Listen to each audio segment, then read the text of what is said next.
I mean, I don't know who hasn't. We don't want to run spoilers out there, but no. Thoughts on it? Yeah. The series season finale. All right. Well, let's bring Niko into the conversation. Niko Moreno is here at his old time slot. Early morning, first cup of coffee. How tall is the cup of coffee, Niko? It was a 20-ounce. Now it is completely gone, and I'm going to be out here just no cup in hand. Wow. Are you a Ted Lasso guy? Yes, I am a Ted Lasso guy. Have you seen the series finale? Yes. All right. So Jarrett is wondering what folks are thinking about the series finale. What did you think? Were you a sobbing mess like the rest of us?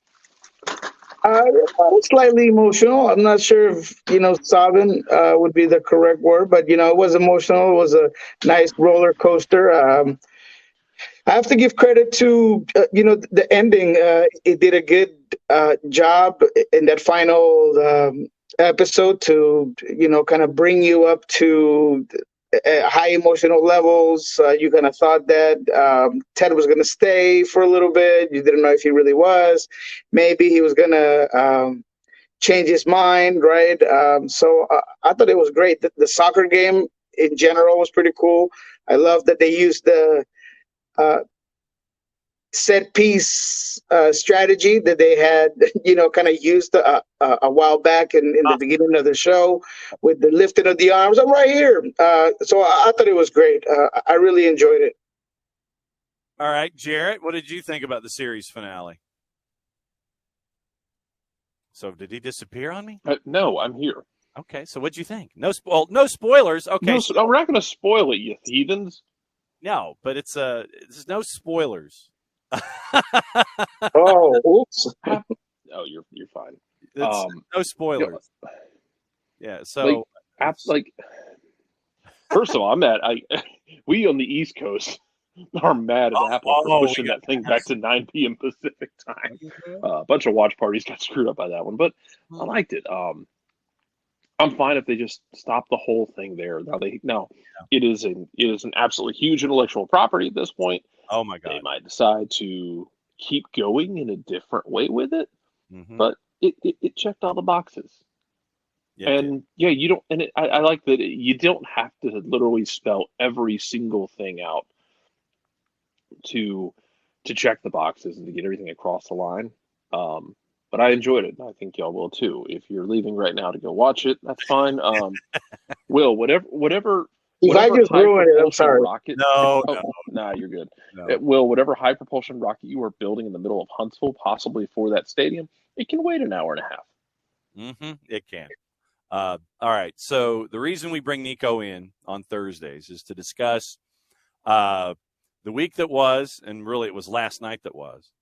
So we had last night. We've got the weekend coming up. And what we do for those that have not been watching Thursdays with Niko in 2023 is we have a game where the only thing missing is the long, slender Price is Right microphone. And we call it red light, yellow light, green light. And what we do with Niko is what team has the hood up, the engine drop, transmissions out all over the place? Who's got the red light for Niko? Yellow light can go one of two directions. It can be a team that is transforming itself from red light to green light, and they're kind of hanging out in the intersection trying to figure out what they need to do. Or it can be the other way. Team that was a green light heading toward a red light, and there it's like you better go to the mechanic and get your car fixed. Or basically, and then once again, green light is a team that is just blowing everybody out of the water. But the one condition that we have is that if you name the same team in back-to-back weeks, you've got to come up with a different reason for having them in that particular slot. So in this go-round of red light, yellow light, green light, where would you like to start, Niko? How about we start with the red light team today? All right, so who's your red light for this week? All right, so red light's going to be interesting because they are coming from a win, and we are not going to beat the other dead horse that we've kind of talked about in the past, with a team that continues to have some soap opera issues and now friends turning on friends, it seems, in Toronto, but we're going to go with the LA Galaxy. Yeah. And that being because, look, it's very easy to just get a win and think that all is well, that Klein is out, and now everything's going to just change. But if you look at this RSL game, I continue to see a lot of the same things we've seen all season from these teams defensively.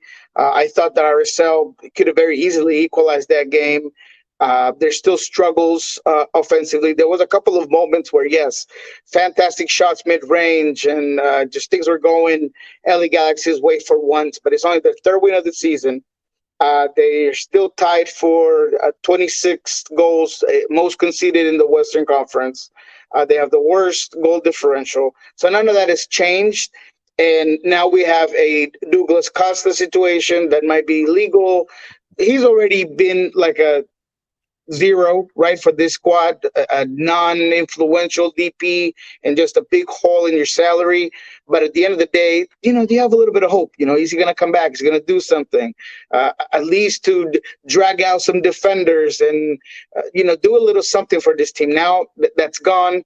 There's no light at the end of the tunnel when it comes to the summer window. Javier Hernandez gets sent off last game, and there just seems to be no leadership, a big charade. Cáceres has been bad. Defensively in general, the team has struggled. So I just believe that this team is not off the red light group just because of one win. And I do believe that they're going to continue to struggle and they're going to stay at that basement. Even if Greg Vanney was to leave and other changes were to be made, I just think that the LA Galaxy season in a very competitive Western Conference is just not going to be enough to get into the playoffs. Jarrett, give me a red light. Oh, God. I didn't think you were going to ask me, Jesus. I have to pick somebody other than LAFC. No, you could just pick a different reason. Or LA Galaxy, excuse me. LAFC's not a red light.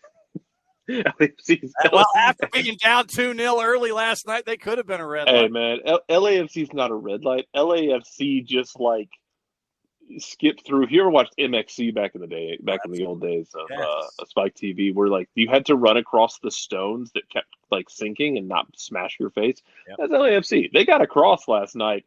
They smashed their face once or twice, but it could have been a lot worse. Mm-hmm. Oh man, it's the Galaxy for a red light because it's even you started the healing process with Chris Klein gone. The catch is you have to make a good hire after that. It is a multi-part process. Getting rid of the person who you think is responsible for everything is only part one. Yep. If you screw up this next hire, it doesn't get you, this alone does not get you out of jail. You actually have to get the next hires correct. Mm-hmm. I guess that's a new GM bounce. Yeah, I guess this is what you would call it, but that'd be a first.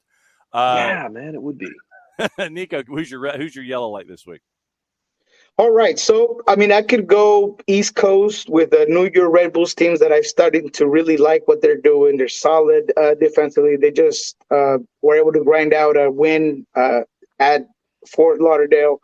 But because I'm your West Coast guy, I'm going to give you a very yellow team. They're as yellow as it gets. And it is the Whitecaps. Okay. The Vancouver Whitecaps have been upgraded to the yellow on my end. They're as yellow as it goes, right? They've won 3 of their last 6. They've had some really good performances, some really bad ones. Yesterday, they scored in 15 seconds, fastest goal in franchise history. Things go their way. But then you see a little bit of the bad. You see Brown, I don't know what he was doing, trying to dive for the ball when he could have been a very easy clearance. There's, I think, issues with the goalkeeper. I think that the midfield has been good. I think Cubas, former Talleres, former Boca Juniors, has been very solid just distributing the ball, regardless of who's in front of him, right? Gold, Vite, sometimes Caicedo. He finds lanes, finds people in between spaces.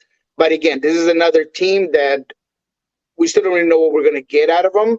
And I really do believe that they're running on pure energy and opportunistic situations. But when it comes down to the nitty and gritty, I still need to see more from this Vancouver team in general. I mean, there's talent, right? There's potential. Sergio Cordova coming off the bench, Caicedo coming off the bench. I mean, it seems like they're starting to kind of get some momentum, and you could see where this could be a team that right now they're eighth, right, in the Western Conference. Maybe they stay around those positions to get a ticket to the playoffs, and then from there on, anything can happen.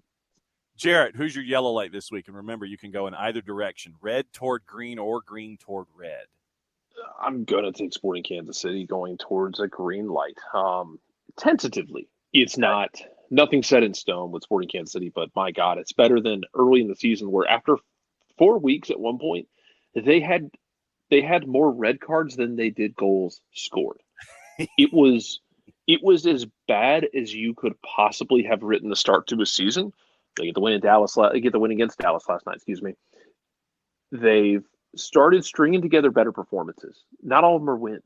Had some losses. You have whatever the hell that was against St. Louis, but Pierre Verme needs to stabilize the ship. It's not righted, but you ain't a red light anymore. Moving in the right direction. And you know what? You're not Inter Miami. Oh God. Yeah. So should we just go ahead, Niko, and say that that's your red light? Inter Miami? Yeah. I mean, that I think the Galaxy is still in worse position. Look, Inter Miami, yes, they are not looking good. There's dysfunction. I still think that the Joseph Martinez thing was interesting, but you kind of knew that you didn't know what you were going to get out of it. But there's potential there, at least. I mean, Leandro Campana is a very good scorer when healthy. I do like this new center back pairings that Phil Neville has today. Obviously, the midfield is struggling with all the injuries that happened, but there's a little light at the end of the tunnel, right? There's a summer window that's coming up. You got Chris Henderson with all his connections, all his wisdom, and he's going to be able to go ahead and get somebody, whether it's Messi or whoever it is that they're looking to get, right? I mean, it could be Bernardeschi for all we know, but it's at the end of the day, anytime that you have a Chris Henderson, you have some money, and you have the possibility to bring guys in, I still tend to, have a little hope for them. Right now, yep, they're probably red at the moment, but you at least see the possibility for a little orange, a little yellow. They've had some performances in which they generate a lot of the transition. And, if it's not Phil Neville just tinkering way too much with things or injuries coming to this squad, but they're up there. I still have them a little higher than the LA Galaxy. Then who's your green light this week? Green light's an interesting one, right? Because all arrows point to Cincinnati, right? I mean, this is a team that has 7 straight wins in all competitions. They seem to do it all right. All stars all over the field. Barral with a beautiful free kick yesterday just adds on to a phenomenal season for him. Lucho Acosta on his birthday puts one away, top right corner. Just as a team that's very solid. Mosquera, I think, has been phenomenal. He has my vote for defender, best 11 for the MLS All-Star game alongside Yemar Gomez Andrade. So this is a very good team. However, I'm going to go with Nashville. I think Nashville proved that even without Zimmerman, that identity that I talk about all the time, and Gary Smith that just we've talked about it, right?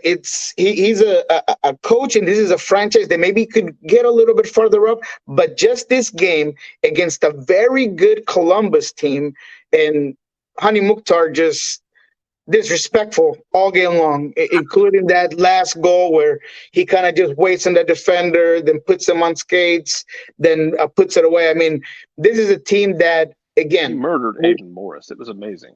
Yeah, I mean, it was just so good in general what they were able to do in transition moments. You got so many experienced guys in McCarthy and Godoy and, Mukhtar himself, and then Zimmerman when he comes back. It's just a really good balanced roster. And the fact that they were able to beat a team like Columbus without a guy like Zimmerman was huge to me. And now, obviously, they don't have a midweek game. They come in rested for this weekend. So they're my green team just to get away from the easy layup, which would be Cincinnati. Jared, who's your green light this week? Well, I'm gonna go with Cincinnati because Niko, I have a vendetta against Nashville. I don't like them. It's almost personal at this point. The rivalry is real. Also, I like teams that like the ball more personally, but Gary Smith has ingrained that identity. Jared, you got a problem with teams that don't like the ball. All right, Gary, go away. The thing, man, they answered to your point though about Nashville. They answered my question this year was who was going to score goals. They've been getting it from different places, and Jacob Schaffelberg's a damn revelation and the perfect fit for that team late in games when you need somebody to run with Hani Mukhtar, who's the best player in this league on the counter. But man, I'm gonna take Cincinnati, even though it's kind of the layup answer, just because I kept waiting for them to kind of, I don't know, stabilize in a negative direction and pick up some more draws, but they just kind of keep getting jobs done. Last night they did it against a yellow light candidate in New York City that's just kind of been floating along here, and the ballast doesn't seem to know how to retain or drop water, and Cincinnati just keeps getting the job done. And you moved out Brenner, who was your most expensive signing, who was supposed to be your centerpiece, and you have not missed a beat. You have somehow been better than what you did last year. It is an inconceivable 2-year turnaround in Cincinnati. It is. I agree. It is. Absolutely, it is. It's inconceivable. And they're 8 points above any team for the Shield. So, man, I mean that's a really, really good stat for a team that, like you said, has been able to get away from a guy like Brenner and hasn't lost a beat. Folks have been asking since this is a welcome return to your old time slot. There's a team in the Eastern Conference right now that's 5th. They are a win out of getting into the top 4, hanging around Philadelphia. Had a crazy one last night. Right now, they're 5th in the East. What do you make of what you've seen from Atlanta United so far this season? Wow, there you go. That's what I think. That's exactly what I think. My whole computer fell over here, but it fell apart at the very end. It fell apart at the very end. No, I think it's shaky, unstable. It could fall anytime, just like that computer just did. That's what I see out of Atlanta. I really do not like how easy it is for this Atlanta team to start off with the wrong foot, and it's self-inflicted wounds, and it's inability to track runners, and it's Gusan just taking bad decisions coming up the back, or Purata coming at the back, or Abraham walking at the back. It seems like all season long, whether it was in Open Cup where they got eliminated, whether it was in MLS, regardless of the players that are in that back line, there's just issues. That midfield's been really soft defensively, something that I never thought I would see from a Gonzalo Pineda team that just relies on having those guys that are going to not just regain the ball and track it back, but also distribute it, hold it. I was not happy with that New England Revolution game. Yes, it's fantastic you're able to get back at it, but once again, you're relying on individual performances, right? You're relying on a fantastic move by Gigi to kind of put something away. Then Almada just taking on his ability to just move away from the ball, creates his own space, and then put one away. So it just seems like they're just so reliant. The lack of collectiveness when it comes to staying in games, controlling the tempo, controlling the pace, and being able to really make things easy for you is what I see from this Atlanta team. So I just want to see more consistency from them because they have enough to do so. So long story short, they're a very yellow team as well because you just don't know where you might see from them week in, week out. And sometimes it's so bad that just like yesterday, you go down so early, so easy. And yes, you have the guns, you have the the talent to just get back into games, but that's not what Gonzalo wants to do. I guarantee you that.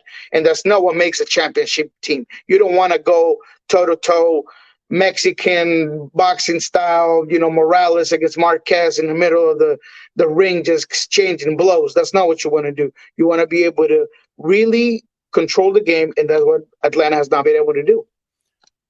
Four Card asks you, do you have faith in Gonzalo Pineda as the manager for Atlanta United? 100%. I do. I absolutely do. I think that things are going to get figured out. At times, it just seems like maybe is the guys that you're rolling with, right? Because Purata is one of those guys that, yes, there was a Gonzalo guy that you brought in, but what he does great offensively and what he does great at times defensively, it just all goes away with moments of insecure play and inability to read the runners coming in. And so I really do think that this is a personnel issue. It is something that Gonzalo Pineda, as a newer head coach, is going to have to understand how at times you can plan something and then the lack of execution is going to have to change. So, yes, I think that he's not just enough of a strategist, but I think that he's more than willing to understand that there's things that he needs to get better at. And one of those things is just realizing what it is that players need to execute his plan better. So I have all the confidence in the world that he's going to figure it out with this team and in general for the future. Jarrett, go for it with Niko Moreno. Yeah, I mean, So let me ask about the team close to you, because a lot of times I'm not able to stay up late to see the results. But what's going on in Seattle? I mean, it's a team that we are always expecting to just, I don't know, it almost feels like they can flip a switch and stabilize things. And it doesn't matter if it's in the past it's been playing the kids at times, mixing things up, finding a way. Like what's just not clicking for them right now? I just think that there's been missing pieces. Okay. There are certain players that are fundamental and crucial to teams that have a style of play, that have a very profound and deep ingrinded way of either creating offensive movements, defending with the active defending that happens here in Seattle. The 4-2-3-1 can really be difficult to maintain when you don't have certain pieces, especially out wide, that can press adequately the way the team did earlier this season. When you're able to understand that if you're in attack and now you are playing more like a 3-5-2 where you need to be, you have inconsistent players like Leo Chu that maybe they give you 3 or 4 great opportunities, but then there's also 5 or 6 miscues. You saw that last night. So it's just been the rotating factor, right? So these teams only had their best starting 11 one time this season. Christian Roldan has been out. Jordan Morris now out. Ovid Vargas has been with the U20 national team. There's been Nuhu that had malaria. So there's been just so many missing pieces. Raul Ruidiaz has barely played this season. So to your point, I think that maybe you're starting to see that there is a need for a generational change, because those pillars that made you a team that could turn it on, turn it off at any moment, and you can go from being a mid-table team to a Champions League winner, CONCACAF Champions League winner, are those pillars. It is the Nikos, it is the Rauls, and those are players that right now, they're not just at the end of their contract, but they're starting to maybe lose a step. So I do believe that this team has enough, especially this year. I think Raul yesterday got into excellent positions. He was rusty. That's obvious. He hasn't played since April, I believe, at Portland. That's a lot of games that you missed. That's 7 games MLS-wise, 9 all competitions. And he got into great positions. He just wasn't able to be that killer, that monster in front of goal. But that's going to get assorted. Christian Roldan will be back this Saturday. That is the huge part of what you do in general as a Sounders team. So I just believe that it has been the rotating changes, and all of that's going to get squared away here when those players start to come back. I know that we have one game that I want to talk to you about coming up this weekend because it's the only game that matters up there in the but we do have we need you to put your Garth Lagerwey hat on for the next question. All right. Katie Weaver, where do you think Garth's head is at with the Almada transfer value and the possibility, or is there a comparable situation with any player in the Seattle area that was as transformative as Thiago Almada was that was sold outbound? So what do you think? Where do you think Garth's head is at when it comes to Thiago Almada's transfer value and the possibility of a transfer? And is there a comparable situation with any Sounders player that you've covered in the past in the Seattle era? That's a fantastic question. Let's start with the easier one, which is where Garth's head is at in terms of that transfer. Garth Lagerwey is a winner. He wants to make sure that he's not just selling Thiago and getting a big chunk of money. He's thinking, hey, I'm still fifth in the East. I have a team that relies consistently in this player. So where is the balance and the pros and cons of me selling a player that obviously wants to go, that is going to get me a record transfer fee? And where is that going to leave me as a club, right? Because if I don't have a guy that's going to come in and do Thiago Almada's things, then I'm going to be in a terrible position. I'm going to be thinking maybe about next season. And that's not Garth Lagerwey's way. Yes, he's a planner for the future. He's a guy thinking 5 years ahead, but he wants to win now, especially with this team. So I do believe that he's thinking about potentially trying to keep the player, and I'm not sure if it would be something in the lines of into next season we're going to go ahead and give him out, or we're going to just find a way to just keep him this season. Because Garth Lagerwey is someone that wants to make immediate impact. You've heard and seen the interviews that he's done so far with Atlanta United. I don't see him being someone that's just going to take the money and run, take the money and leave the team struggling. And he understands how difficult it is to adapt to the league. That's something that he did here in Seattle for many, many years. He wanted to create a group that was going to stay together. So I think in this particular season, he's thinking about maybe trying to keep him, unless it's an undeniable offer that you just have to take, right? It's just going to be something that's going to be unreal. Yeah. And maybe he definitely has somebody in mind to come in and do those things, but I guarantee you that he's thinking, I have no assurances that X player is going to come in and give me this sort of productivity with this Atlanta team. And then a question from Kefsi, how is Gonzalo Pineda when it comes to inverted wingers? Does he like that? Does he like inverted wingers? Yes, he does like inverted wingers, and you've seen it this season. He likes to give sometimes the ability of a player that's going to cut inside and take shots, right?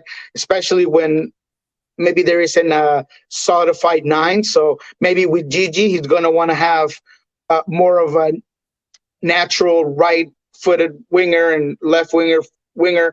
But if a guy like Gigi's not there, maybe it's Miguel Berry or anybody else, where there's going to be opportunities that those are going to be able to be interchangeable, then he's going to do that. He did it here, obviously, with Jordan Morris. He was an inverted winger at the top of Garth Lagerwey reign and success, right? He's the guy playing on the left side, but that he's clearly a righty player. He's gotten better over the years with the left foot, but he was an inverted winger. So the easy one is yes. The other question that you guys had, is there any player that can be compared to the Thiago Almada? No, there just isn't. Seattle is not a team that is known for bringing in young foreign players, not just South American, but in general, to sell them, right? That's just not the way things were put together here.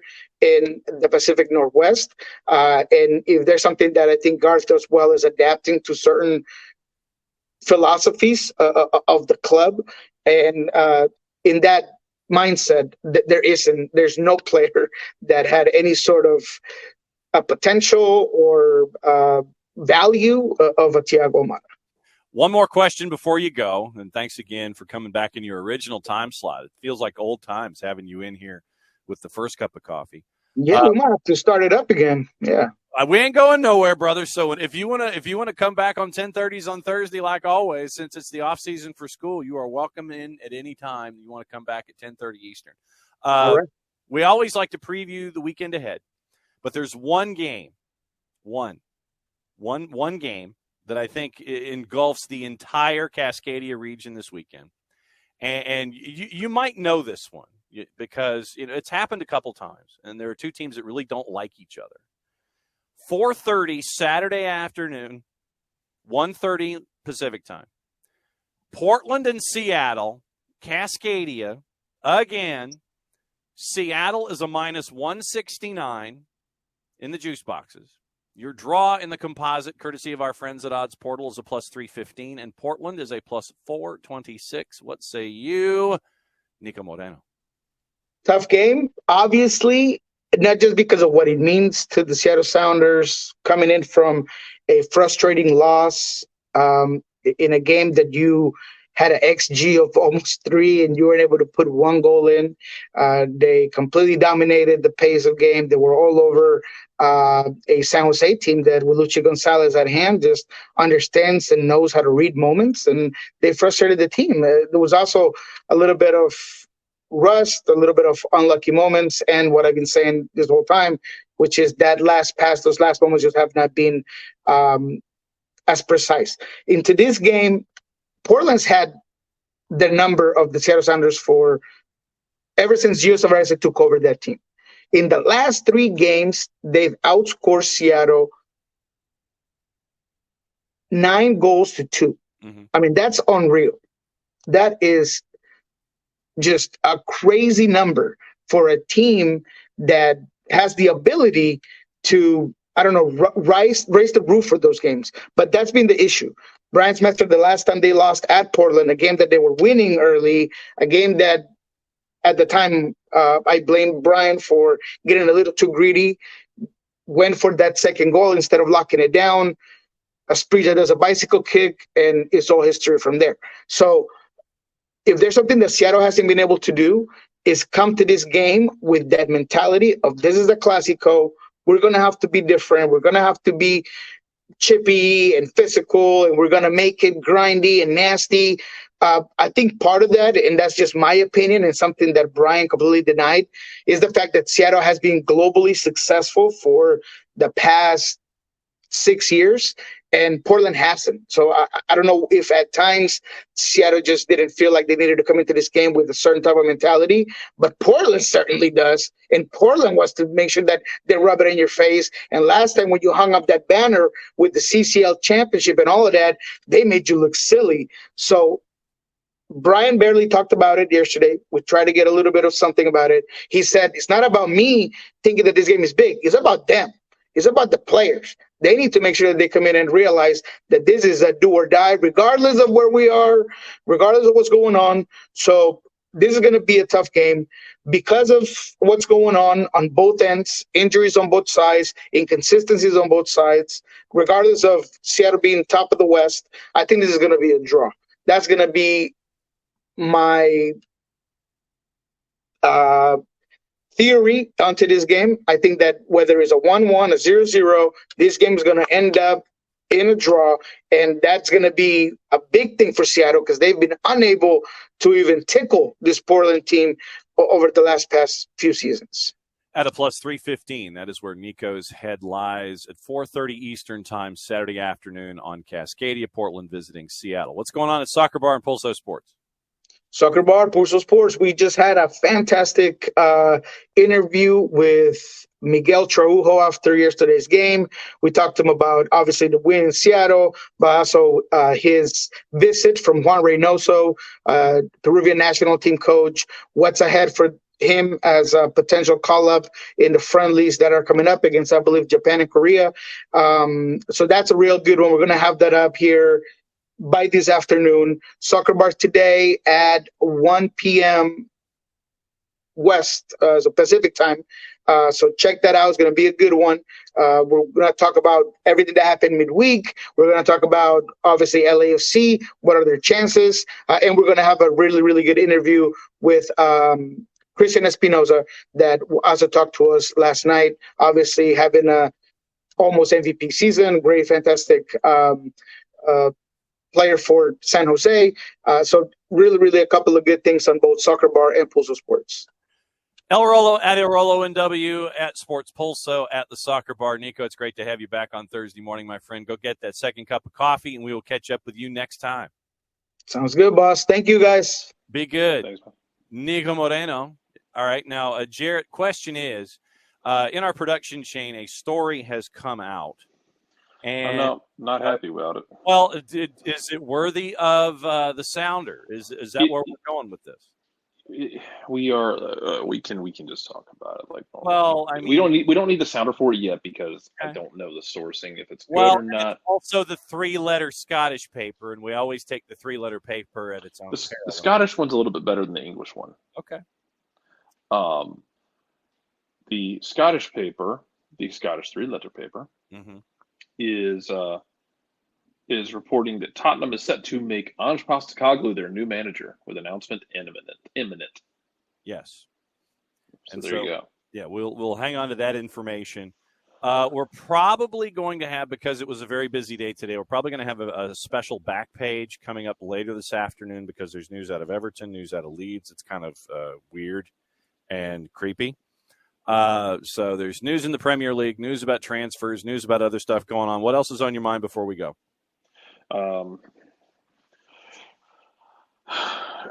Get ready for this. Get ready for a fun weekend and enjoy the weekend because Atlanta United doesn't play, so you have nothing to be anxious about or nervous about. Should be a fun weekend of games. You have some rivalries. You have the second leg of CONCACAF Champions League final. It should be a damn enjoyable time, and you don't have to worry about anything until next Wednesday. So no reason to be upset. There's no reason to be stressed. Mm-hmm. So there's all of that. Live your life. Yeah. So it was. Thanks for everybody who chimed in this morning. Jared, thanks for hanging out for the full show. I'm glad that the real. Yeah, that wasn't the plan, but it happened because we started talking about college football, and then. I'm glad the real world did not intervene as it traditionally does in 1 hour. Yeah, it does. That's fine. I got an early start on everything, so yeah, I had a schedule for a lot of stuff anyway. So Katie is correct. The U20s do play. Let's get into viewing habits before we go, just so we know where everything is. U20 World Cup round of 16 on Telemundo at 1:30 and 5. Gambia, Uruguay, Ecuador, South Korea. Golazo Network has your playoff at 3 o'clock between Partick Thistle and Ross County.